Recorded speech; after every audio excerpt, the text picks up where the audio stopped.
Bonjour à toutes et à tous, c'est Tony pour les garages Alessandria et aujourd'hui on se retrouve pour une vidéo présentation du Jeep Gladiator. Deuxième nouveauté qu'on attendait avec impatience chez Jeep en France, c'est le Jeep Gladiator. Donc c'est ni plus ni moins finalement, esthétiquement en tout cas, une version pick-up du Wrangler. C'est pas si loin que ça dans l'idée, mais on a quand même quelques différences.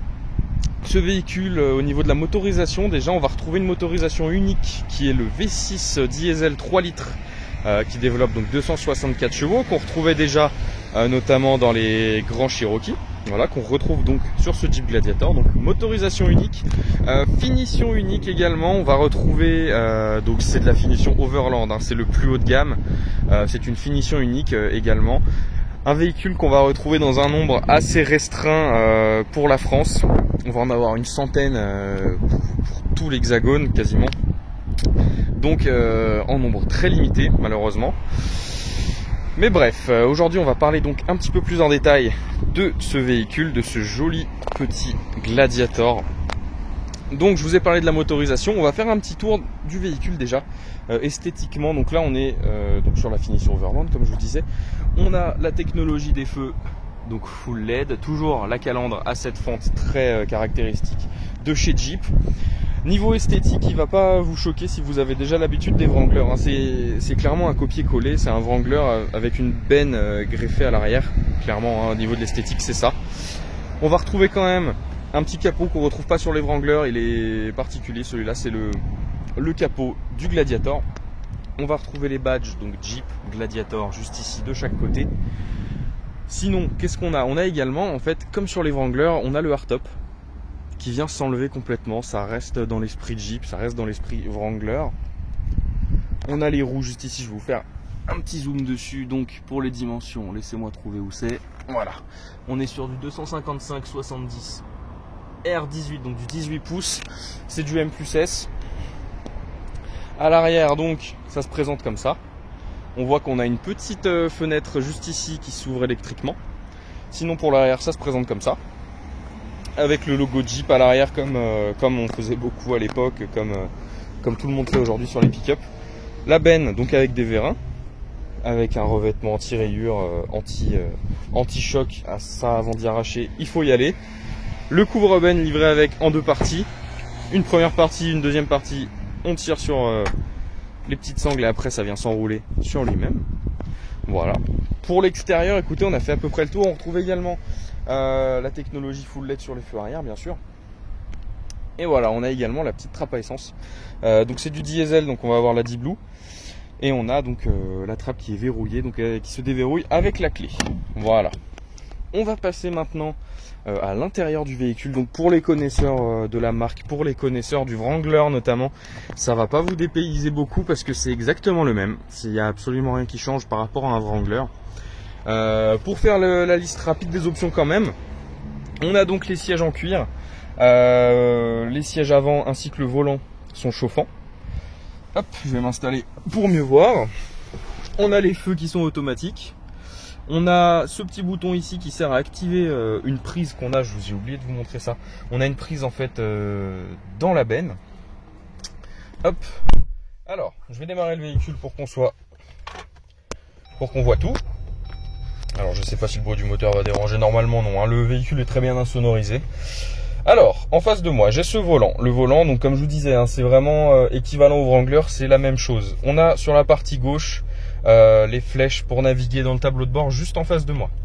Voilà, donc les différentes données du véhicule.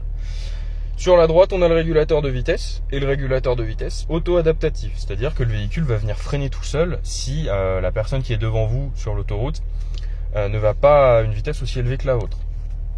Au niveau des compteurs, on retrouve le compte-tour à gauche, assez classique, avec la position actuelle du véhicule, 2 roues motrices ou 4 roues motrices, etc.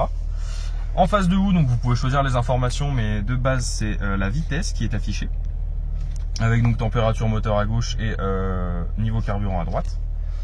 Et donc sur la droite, on va retrouver tout simplement la vitesse, donc graduée jusqu'à 200 km/h. Voilà. Si on décale un petit peu plus à droite, on a l'écran en fait avec tous les onglets disponibles, donc radio, climatisation, commande ça va être pour les sièges chauffants, volants chauffants, mais également pour les caméras. J'ai bien dit les caméras parce qu'on a une caméra à l'arrière, j'ai laissé la trappe ouverte, c'est pas très grave. Et la caméra à l'avant, ça c'est très pratique, notamment dans des situations de off-road. Voilà, et on a ce petit bouton qu'on voit juste ici, nettoyer caméra, parce qu'il y a un petit jet qui sert exclusivement à ça, hein, vu qu'elle est placée à l'avant, elle est sujette à recevoir de la boue ou ce genre de choses. Voilà, sinon on retrouve le GPS, voire carte, voilà. Et bien sûr le Bluetooth avec Android Auto, Apple CarPlay pour les téléphones. Voilà, ça on y retrouve de plus en plus sur les véhicules de nos jours. C'est un petit peu la base. Si on descend un petit peu, on a bien sûr le bouton pour démarrer le véhicule et pour l'éteindre. Sur cette barre là, on va retrouver donc de quoi changer les fréquences de la radio, de quoi bouger le volume, mais également un petit rappel de la climatisation avec les sièges et volants chauffants. Voilà. Si on descend encore un petit peu plus, on a quelques boutons pour certains réglages du véhicule, les warnings, le SP, les radars de recul désactivables, ou encore l'aide à la descente parce qu'on est sur un vrai 4x4 bien sûr. Si on descend encore un petit peu plus, on a l'allume-cigare, les boutons pour les fenêtres, et sous cette petite trappe, on a tout ce qui va être bien sûr prise USB, prise auxiliaire, et juste en dessous, un petit rangement. Maintenant, si on descend encore un petit peu plus, on a le levier de vitesse. Donc le levier de vitesse, c'est une boîte automatique, c'est une ZF à 8 rapports. Voilà, donc avec un mode séquentiel. On a juste à se mettre sur D, je vais vous montrer. Hop, on se met sur D, on décale sur la gauche et on peut choisir les vitesses nous-mêmes. Voilà. Un mode séquentiel, donc 8 vitesses. Si on décale un petit peu plus à gauche, on a le levier pour la boîte de transfert. Donc 2 roues motrices en propulsion du coup, 4 roues automatiques, donc il va gérer tout seul la répartition du couple entre essieu avant-arrière, 4 roues 50-50 et 4 courtes, parce que ça reste quand même un vrai tout-terrain. Si on descend un petit peu plus, on a bon le cendrier, quelques rangements, et également le frein à main qui reste manuel sur ces véhicules, ce qui est de plus en plus rare aujourd'hui sur les véhicules neufs. La coudoir ensuite, on va retrouver donc en 2 parties. Hop là, un petit peu plus de rangement en dessous avec une prise USB. Et voilà, c'est à peu près tout. Au niveau de la banquette arrière, on va faire ça d'ici. Il n'y a pas grand chose à vous montrer.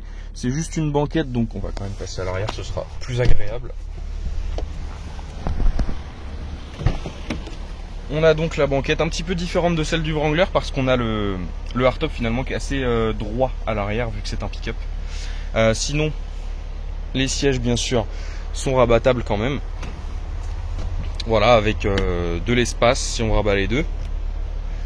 Hop, petit plus d'ailleurs, sous cette partie là de la banquette, on a la basse du véhicule qui peut être enlevée pour faire office d'enceinte portable. Voilà, c'est un petit plus. Sinon, juste ici, qu'est-ce qu'on peut retrouver? On a des rappels pour la clim, on a les boutons pour les fenêtres et les tapis en caoutchouc, bien sûr. Je ne sais plus si je vous ai montré aussi bien à l'avant qu'à l'arrière. Voilà. Je vous montre un petit peu l'habitacle, le plafond. Le plafond, bien sûr, tout s'enlève. C'est comme un Wrangler, on a le hardtop qui est complètement démontable. Voilà. Voilà pour la présentation de ce Jeep Gladiator. Donc on a fait à peu près le tour, on n'est pas trop rentré dans tous les détails de toutes les options, ça aurait été trop long, mais voilà qui est fait. Donc pour ce véhicule, comptez 69 900 € TTC, hors carte grise bien sûr. Ce véhicule est dépourvu de malus, il est immatriculé en 4 places, donc le malus écologique c'est pas un problème, il n'y en a pas. 69 900 €, on rajoute une carte grise et on a le prix du véhicule. Et c'est tout, voilà. Et bah écoutez, c'était Tony pour les garages Alessandria pour la présentation du Jeep Gladiator. Donc n'hésitez pas à nous suivre, à partager nos vidéos, à liker, à commenter, la totale.